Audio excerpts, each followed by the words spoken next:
ওম নমঃ শিবায়। আজকের মহাবাক্যের তারিখ 14ই জুন 1967, দ্বিতীয় পর্ব। বাবা তো কাউকে কখনো দুঃখ দেন না, তিনি তো হলেন দুঃখ হর্তা সুখকর্তা। কত মিষ্টি বাবা। তোমরা বাচ্চাদের বাবার সাথে ভালোবাসা রয়েছে, বাবাও বাচ্চাদের ভালোবাসেন। এ হলো পড়াশুনো।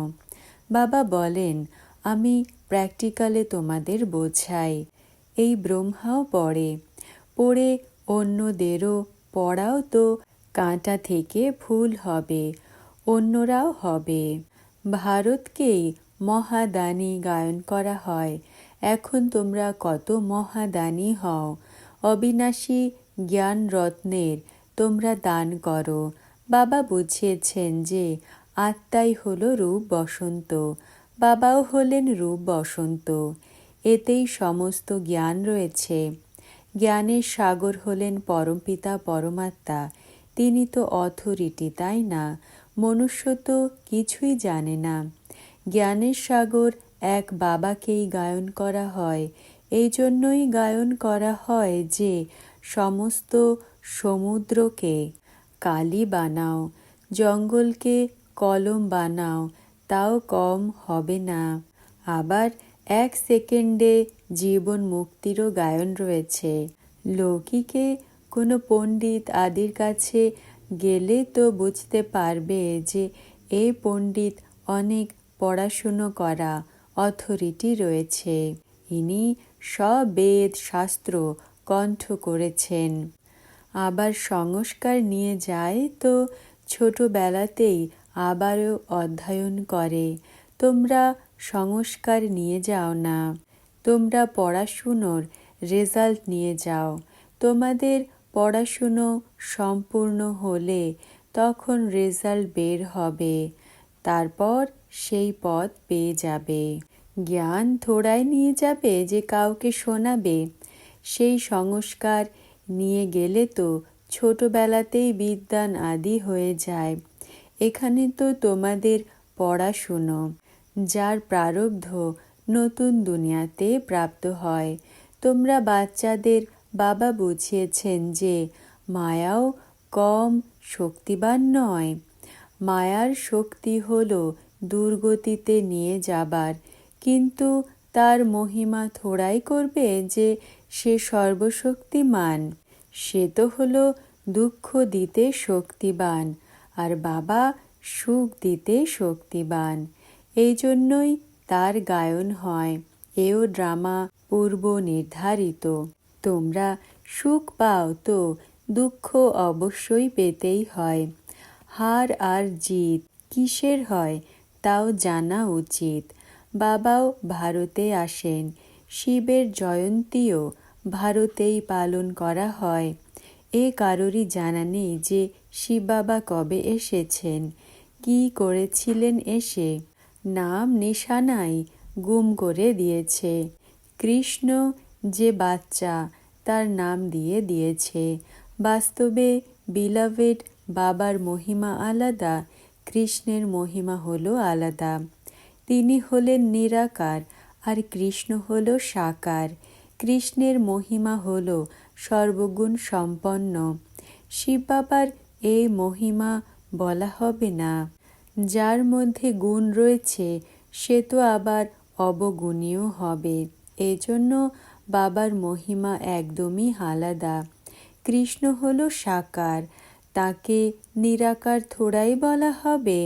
এমনিতে তো বাচ্চারা বুঝতে পারে যে আমরা আত্মারাও হলাম নিরাকার, অকাল মূর্ত। বাবাকে অকাল মূর্ত বলা হয় না, আমরাও হলাম অকাল মূর্ত। আত্মাকে কাল খেতে পারে না।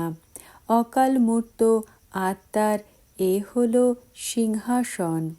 আমাদের বাবাও হলেন অকাল মূর্ত। কাল শরীরকেই খায়, আত্মাকে খেতে পারে না।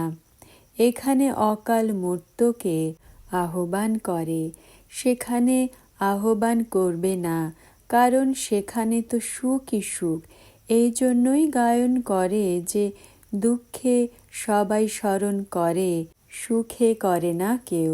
এখন তোমরা বাচ্চারা জানো যে রাবণ রাজ্যে কত দুঃখ রয়েছে। বাবা তো স্বর্গের মালিক বানান। এরপর সেখানে আধা কল্প কেউই আহ্বান করবে না। যেমন লৌকিক বাবা বাচ্চাদের শৃঙ্গার করে এরপর বানপ্রস্থে চলে যান। তখন সব কিছু বাচ্চাদের দিয়ে বলবে যে এখন আমি সৎসঙ্গে যাই, খাওয়া দাওয়ার জন্য কিছু পাঠাতে থেকো। এই বাবা তো এমন বলবেন না। তিনি তো বলেন যে মিষ্টি মিষ্টি বাচ্চারা, আমি তোমাদের বিশ্বের বাদশাহী দিয়ে বানপ্রস্থে চলে যাব। আমি থোড়াই বলবো যে খাবার জন্য কিছু পাঠাতে থেকো। লৌকিক বাচ্চাদের তো দায়িত্ব থাকে বাবার দেখাশোনা করা, না হলে তো কি করে খাবে। এই বাবা তো বলবেন যে আমি তো নিষ্কাম সেবাধারী। মনুষ্য কোনো নিষ্কাম সেবাধারী হয় না, না খেয়ে মারা যাবে। আমি থোড়াই না খেয়ে মরব, আমি তো অভোক্তা। আমি তোমাদের বিশ্বের বাদশাহী দিয়ে এরপর গিয়ে বিশ্রাম নেব। তখন আমার পাঠ বন্ধ হয়ে যায়, আবার ভক্তি মার্গে শুরু হয়। এই অনাদি ড্রামা নির্ধারিত রয়েছে, যা বাবাই বসে বোঝান। বাস্তবে তোমাদের পাঠ সব থেকে বেশি রয়েছে, তো প্রশংসাও তোমাদেরই প্রাপ্ত হয়। আমি আরাম করি, তখন তোমরা ব্রহ্মাণ্ডে আর বিশ্বেরও মালিক হয়ে যাও। তোমাদের অনেক বড় নাম হয়। এই ড্রামার রহস্যও তোমরা জানো। মূল বতন, সূক্ষ্ম বতন, স্থূল বতন, এই ড্রামা কি করে চক্র লাগায় এ তোমাদের জানা রয়েছে। তোমরা হলে জ্ঞানের ফুল, দুনিয়াতে একজনও নেই। আজকাল তো দেখো বনোৎসব করতে থাকে। ভগবান তো মনুষ্যকে মনোৎসব করাচ্ছেন। এখন বাবা বলেন যে তোমরা স্মরণ করো, তাহলে খাদ বের হয়ে যাবে। তোমরা বাচ্চাদের তো কত খুশি হওয়া উচিত। তোমরা জানো যে আমরা ফুল তৈরি হচ্ছি, আমরা কত জনের কল্যাণ করি। এও হলো ব্যবসা। খুব অল্পই রয়েছে যারা এই ব্যবসা করে। বাবাকে সদাগর, জাদুঘরও বলা হয়। তিনি চমৎকার করেন, যে মানুষকে দেবতা, ভিখারি থেকে রাজা বানিয়ে দেন। এখন অসীম জগতের বাবার সাথে তোমরা বিনিময় করতে এসেছ। বাবার মতো দাতা আর কেউ হয় না। বাবা বোঝান যে আমার পাঠ ভক্তি মার্গেও বাধা রয়েছে। এখন বাবা বসে বোঝান যে আমি কি কি করি, আগে গিয়ে বুঝতে পারবে। যেমন প্রথমেও বুঝেছিলে।